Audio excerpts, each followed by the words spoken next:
這是我自己培育的西蘭花苗。常聽說西蘭花是健康食品，但您可能不知道，西蘭花幼苗的某些重要活性成分的含量比成熟的西蘭花高10到100倍。從種子長成苗只需要3-4天，幼苗階段蘿蔔硫苷的濃度特別高，咀嚼後在酶的作用下會轉化成蘿蔔硫素，能夠幫助人體啟動自身的抗氧化保護系統。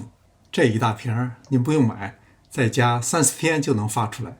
今天我就和大家分享一下怎麼做。西蘭花種子在網上很容易買到，1湯匙就可以發1大瓶，放入一個500毫升左右的广口瓶中。這個广口瓶我是事先蒸過的，倒入3倍以上的冷水，種子只会吸收它所需要的水量，所以倒多了也无所謂。瓶口要用一塊紗布封起来，然後用一根橡皮筋固定。根據室內溫度的高低，浸泡8到12個小時，所以冬天泡的時間会長一點。浸泡一結束，把水倒掉，這時候看到裡面的水是略有渾濁的，所以要反復注水清洗2遍。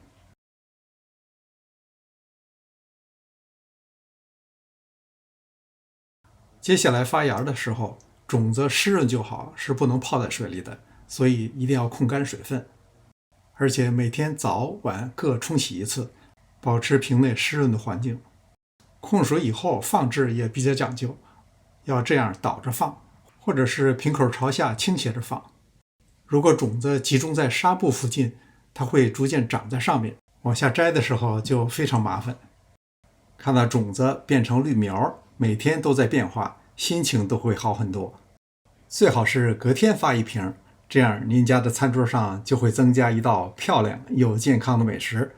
吃法有很多，比如拌色拉，或加在三明治裡，或者乾脆直接吃。